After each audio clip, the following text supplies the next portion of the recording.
Nous venons de proclamer, je me dis que nous avons besoin de nous ajuster, car je pense que sur la question religieuse et sur la question spirituelle, nous sommes quand même dans une grande illusion. En effet, vous savez, tout d'abord, nous croyons que nous choisissons Dieu. Oui, nous faisons le choix de croire, de choisir Dieu. Comme on choisit son métier, une maison, une épouse. Eh bien, en réalité, c'est Dieu qui nous choisit. Voilà la première chose que nous devons accueillir. Écoutons ce qu'il dit au prophète Jérémie. « Avant même de te façonner dans le sein de ta mère, je te connaissais. » Oui, Dieu nous a choisis et il nous a voulu avant même que nous soyons conçus, avant même qu'il y ait le moindre projet parental. Ce qui veut dire une chose, c'est que toute existence, à partir du moment où j'existe, c'est que Dieu a voulu ma vie. Donc aucune existence n'est caduque. Toutes les existences sont importantes puisque, initialement, avant même la conception, Dieu avait un projet sur nous. Voilà la première chose. La deuxième, c'est aussi, puisque le projet de Dieu dépasse et précède le projet parental quel qu'il soit, nous avons une responsabilité majeure par rapport à toute vie humaine. Et ceci nous oblige à réfléchir. Aucune vie ne nous appartient, même si nous en sommes à l'origine, même si nous sommes désignés et effectivement, biologiquement, les parents. Rappelons-nous cela. Au moment où, dans notre pays, on prépare des lois pour trier les embryons comme on trie des lentilles, ou bien pour fabriquer des enfants comme on fabrique des voitures, et peut-être à terme, il faut peut-être le craindre, pour supprimer des vieillards comme on achève les chevaux. La deuxième chose, c'est que nous sommes prêts, bien sûr, à accueillir Dieu, oui, bien sûr, à condition que ce Dieu soit à notre mesure. Et oui, nous voudrions bien honorer Dieu, mais à condition qu'il soit à notre image. C'est peut-être inverser les choses. Au fond, comme les habitants de Nazareth, nous l'avons entendu, qui sont tout d'abord très fiers d'avoir un prophète sorti de chez eux. Parce que il semble que si Jésus était bien de Nazareth, il était aussi le Nazoréen. Ce n'est pas la même chose. Étymologiquement, la racine hébraïque n'est pas la même. Jésus, il est dit dans l'Évangile qu'il est Nazoréen. Or, les Nazoréens, c'est un clan familial qui, au retour de l'exil de Babylone, s'est installé à Nazareth. Et ce clan familial, qui descend vraiment du roi David, était persuadé que le Messie sortirait de chez eux. Alors vous comprenez qu'ils sont tout fiers, évidemment, que le Messie puisse sortir de chez eux, seulement il ne correspond pas exactement à ce qu'ils attendaient, parce que voilà que ce Messie va commencer à faire des miracles ailleurs que chez eux. Et c'est bien un peu notre problème. Nous sommes tout à fait d'accord que Dieu soit avec nous, mais peut-être un peu moins qu'il soit avec les autres. Or, Jésus commence justement par ailleurs que chez lui. Et c'est ce qu'on lui reproche à Nazareth. Pourquoi n'as-tu pas commencé par chez nous? Ceci doit nous faire penser justement que nous avons à construire quelque chose d'autre que simplement une communauté. Je réfléchissais cela ce matin avec les paroissiens de la paroisse où j'étais à propos des lettres de catéchumènes que je reçois. Vous savez, ces catéchumènes adultes qui sont plusieurs centaines et qui m'écrivent. Souvent, ils viennent de très loin. Ils viennent de l'athéisme, ils viennent de l'islam, ils viennent pas du tout de chez nous. Et pendant très longtemps, ils sont venus dans nos églises, rester là en silence, parce qu'ils trouvaient la paix, tout simplement. Mais ils n'ont jamais osé franchir le pas pour parler à un catholique ou à un prêtre, tout simplement parce qu'ils m'ont dit ce mot terrible.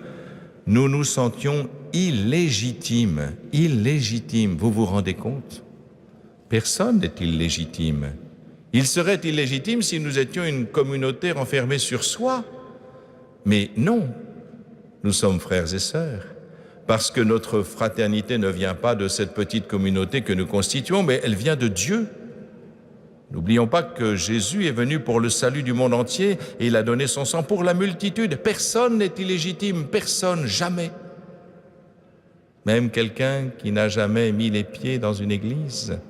n'est pas illégitime. D'ailleurs, notre fraternité se dit catholique, c'est-à-dire universelle. Et voilà pourquoi elle dépasse largement les frontières de notre Église.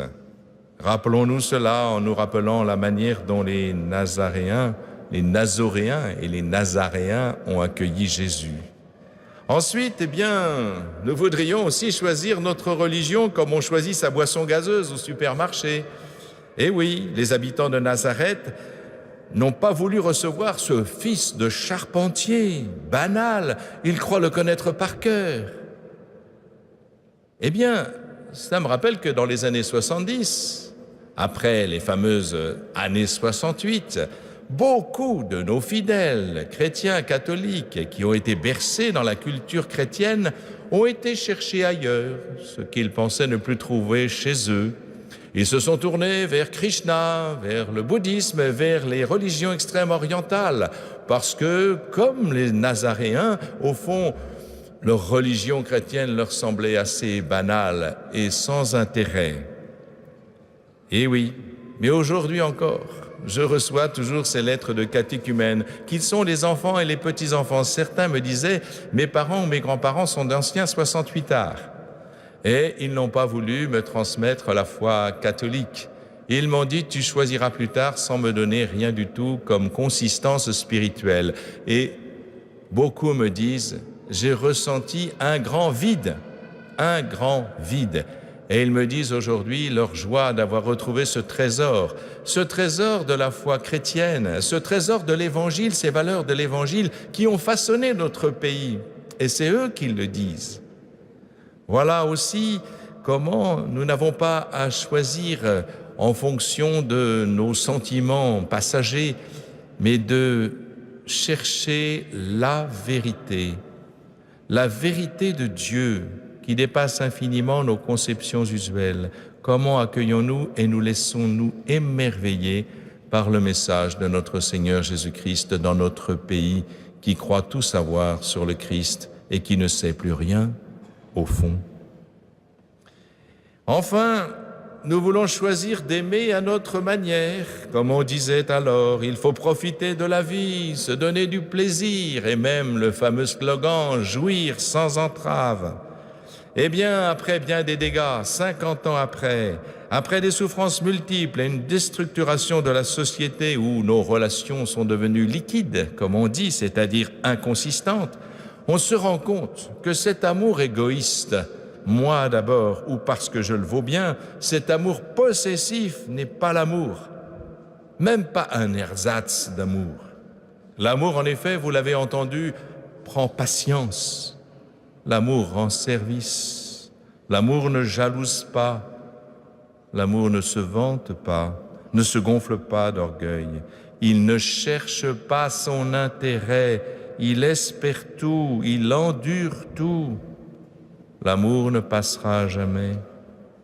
Et c'est bien ce seul amour qui peut nous rendre heureux et au fond réaliser l'image de lui-même que Dieu a déposée en nous. Oui, parce que c'est nous qui sommes à l'image de Dieu et Dieu est amour. Autrement dit, notre vocation fondamentale, c'est bien d'aimer comme Dieu, c'est le grand commandement du Christ. Aimez-vous les uns les autres comme je vous ai aimés. C'était là au-delà de toute mesure. Il ne s'agit pas simplement d'être soumis aux sécrétions de dopamine ou d'ocytocine, comme on le dit maintenant dans les termes savants, mais il s'agit d'aimer, c'est-à-dire de poser un acte libre dans lequel on engage sa vie. Sinon, c'est simplement les fluctuations de notre organicité. Il me semble que nous avons une autre vocation. Il n'y a pas de plus grand amour que de donner sa vie pour ceux qu'on aime. Il faut le vivre. Imaginez un instant que nous puissions vivre vraiment ces valeurs de l'Évangile, l'amour des ennemis qui ne nous est pas spontané, bien sûr, mais qui, avec l'aide de l'Esprit Saint, peut changer notre regard sur les autres, sur ceux qui nous insupportent. Changer notre regard comme le Christ posait son regard sur les gens et qu'il les aimait. Un regard du Christ sur nous, un regard du Christ sur toutes ces personnes les a bouleversés, de Zachée, à la femme adultère, à tous ceux qui l'ont rencontré, le seul regard d'amour du Christ pouvait changer un cœur. Est-ce que nos regards, mes frères, est-ce que nos regards, mes sœurs, changent le cœur de ceux que nous rencontrons? Est-ce qu'il est porteur d'amour vraiment? Voilà la question peut-être qui nous est posée ce soir. Nous n'avons ni à choisir Dieu, ni notre façon d'aimer, ni notre religion. Nous avons simplement à accueillir l'amour de Dieu parce que là est notre vocation.